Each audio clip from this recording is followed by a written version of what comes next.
وہ ٹانک بیاہ کر چلی جاتی ہے اور جب وہاں پہ پہنچتی ہیں تو کچھ عرصے کے بعد اسے احساس ہوتا ہے کہ ایک نئی زندگی بھی اس کے اندر جنم پانے والی ہے۔ جہاں تک میری شادیوں کا تعلق ہے، میں آج یہ بات ایڈمٹ کرتا ہوں کہ کاش میری اتنی شادی نہ ہوتی۔ لیٹس گیٹ ٹو نو کہ تہمینہ دورانی ہے کون۔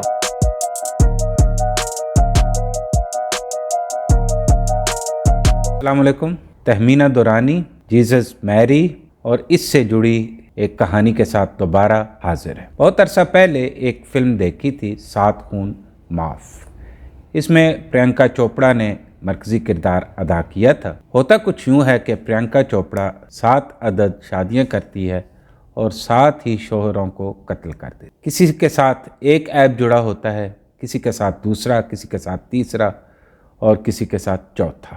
عام زندگی میں انسان ویسا ہی نظر آتا ہے جیسا کہ وہ دوسرے کو دکھانا چاہتا ہے۔ اسی لیے پرسونا نقاب کو کہا جاتا ہے اور پرسنالٹی نقاب سے نکلا ہوا ایک لفظ ہے۔ انسان تنہائی میں جاتا ہے، انسان کا لباس اترتا ہے، انسان ایک مکمل طور پر بے لباس جب ہوتا ہے تو تب انسان کی اصلیت ظاہر ہو۔ کہاں سے بدبو آ رہی ہے، کیا صورتحال ہے اور وہ کتنا بد مزاج ہے، یہ چیزیں صرف ایک شریک حیات ہی بتا سکتے۔ ایک چہرے پر کئی چہرے سجا لیتے ہیں لوگ۔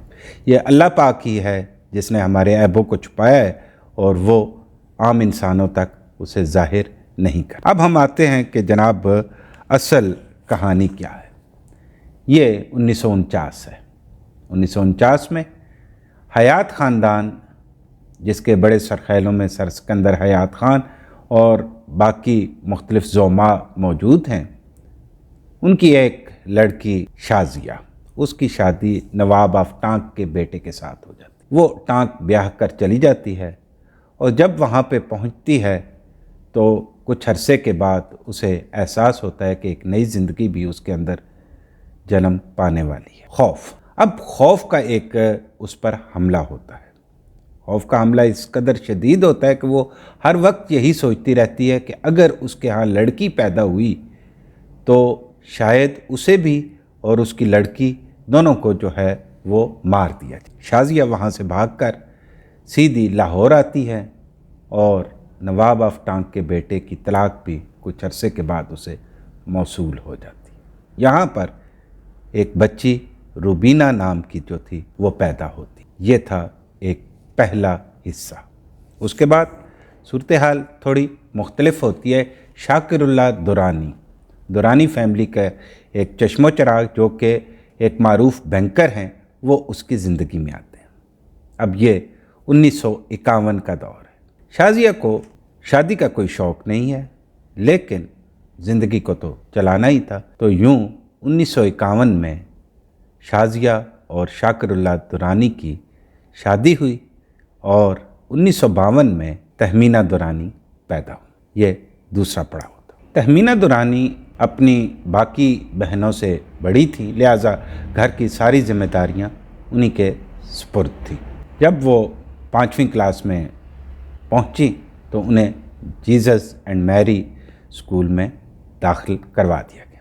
یہاں پہ داخل کروانے کا شاکر اللہ دورانی کا مقصد کوئی یہ نہیں تھا کہ وہ انہیں سر سے اتارنا چاہتے تھے، بلکہ وہ انہیں کچھ بنانا چاہتے۔ ایک عجیب سی صورتحال یہاں پہ یہ تھی کہ انہیں ایک دفعہ گردن توڑ بخار کا حملہ ہوا اور 6 مہینے تک وہ اپنے اسکول نہیں جا سکی۔ مائی فیوڈل لارڈ میں وہ ذکر کرتی ہیں گردن توڑ بخار کا حملہ ان پر اس حد تک اثر انداز ہوا کہ مائی فیوڈل لارڈ میں اکثر جگہوں پہ وہ یہ کہتی ہیں کہ مجھے بہت ساری خیالی تصویریں نظر آتی تھی، شاید یہ اسی بخار کا شاخسانہ تھی۔ اب اسی دوران میں جب او لیول انہوں نے کیا اور فرسٹ ڈویژن حاصل کی اپنی او لیول میں، یہ 2 میں سے یہ ایک لڑکی تھی جنہوں نے اس سال میں او لیول میں فرسٹ ڈویژن حاصل کی تھی۔ جب یہ وہیں پہ ہیں تو ایک اور کردار کی انٹری ہوتی ہے، وہ ہے انیس خان۔ انیس خان نے انہیں دیکھا، ایک تقریب میں ملاقات ہوئی اور دل دے بیٹھے۔ آہستہ آہستہ ان دونوں فیملیز کی بھی ملاقاتیں ہوئیں اور یہ رشتہ ازدواج میں منسلک ہو۔ ان کی شادی ہوئی اور اس وقت میں 16 سال عمر تھی تہمینہ دورانی کی۔ تقریباً 2-3 سال تک یہ شادی بڑے خوش اسلوبی سے چلتی رہی، لیکن عجیب بات یہ ہے کہ تہمینہ دورانی اس رشتے سے بیزار ہو گئی۔ مائی فیوڈل لارڈ میں وہ یہ ذکر کرتی ہے کہ مجھے اس رشتے سے بوریت ہو گئی تھی کہ یہ کس قسم کا انسان ہے جسے نہ غصہ آتا ہے، نہ جو ہے وہ کسی بات پہ ٹوکتا ہے، اور شاید قدرت اسی بات کا امتحان لے رہی تھی کہ ہاں ایسا بھی ایک شخص ہے جو کہ تمہاری زندگی کو بدل دے گا۔ یوں یہ کچھ عرصے تک رشتہ چلا اور پہنچ گیا 1974۔ 1974 وہ دن ہے یا وہ سال ہے جس وقت غلام مصطفیٰ کھر کی انٹری ان کی زندگی میں ہوئی۔ پنجاب ہاؤس میں ایک تقریب کے دوران ان کی ملاقات ہوتی ہے اور غلام مصطفیٰ کھر نے انہیں ان نظروں سے دیکھا کہ جن نظروں سے عام طور پر نہیں دیکھا جاتا۔ یہ پہلے سے راجہ اندر مشہور تھے، ہمیشہ سے لڑکیوں میں گھرے رہتے تھے، بہت سی شادیاں، بہت سی طلاقیں، بہت سے معاشقے ان کے ساتھ منسوب ہیں۔ جہاں تک میری شادیوں کا تعلق ہے، میں آج یہ بات ایڈمٹ کرتا ہوں کہ کاش میری اتنی شادی نہ ہوتی۔ بہت خوبصورت شخص ہے، لیکن آگے کی بات آپ جانتے ہی ہیں۔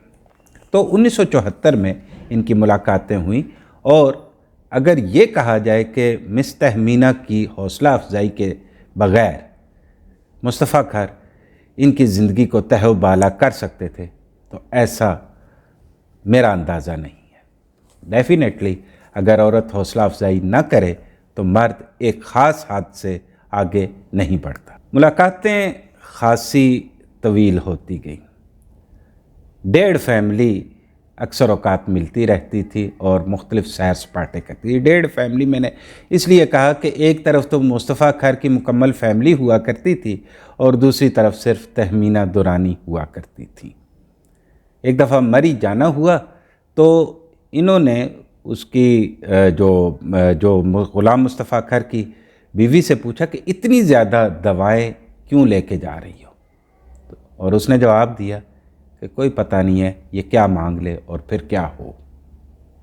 کیا اس سے تہمینہ دورانی یہ اندازہ نہیں لگا سکتی تھی کہ آنے والا شخص کیسا ہے؟ آہستہ آہستہ حجاب مٹتے گئے، ملاقاتوں کا تسلسل زیادہ ہوتا گیا، اور ایک دن غلام مصطفیٰ کھر نے کہا کہ بس اب میں تمہارے بغیر نہیں رہ سکتا۔ یہ غالباً 1975 کی بات تھی، اور اس وقت میں وہ گورنر پنجاب اور شیر پنجاب کے نام سے جانے جاتے۔ اب انیس خان کو احساس ہوا کہ بات کہاں تک پہنچ چکی ہے۔ انہوں نے مذاکرات کی کوشش کی، ایک دن گورنر ہاؤس بھی گئے، لیکن وہاں پہ جو ہوا وہ مائی فیوڈل لارڈ کا ایک صفحہ بنتا ہے۔ حکم یہ تھا کہ انیس خان کو سوئمنگ پول میں ڈال دیا جائے اور اس وقت تک نہ نکالا جائے جب تک گورنر صاحب واپس نہیں آتے۔ تہمینہ دورانی نے بڑی بے رحمی سے ان حقائق کا جو ہے وہ پردہ فاش کیا ہے۔ ایک وقت آیا کہ ملازموں نے یہ کہا کہ سر اگر 2-3 منٹ تک اسے نہ نکالا گیا تو یہ شخص مر جائے گا، بے ہوش ہو جائے گا، کچھ ہو جائے گا، آپ کے ذمہ لگے گا، اور پھر ایسا ہوا کہ انیس خان کو باہر لانا پڑا۔ ان تمام چیزوں سے اور اپنی زوجہ کی بے وفائی کی نتیجے میں اس نے آخر کار 1976 میں تہمینہ دورانی کو طلاق دے دی۔ آخر میں صرف ایک ہی اس کی التجا تھی کہ بچے اس کے پاس رہنے دیے جائیں، اور تہمینہ دورانی نے کہا کہ ہاں ٹھیک ہے، بچے تم رکھ لو۔ یوں تہمینہ دورانی تہمینہ کھر بننے جا رہی تھی۔ تہمینہ دورانی ان کی 5ویں بیگم تھی۔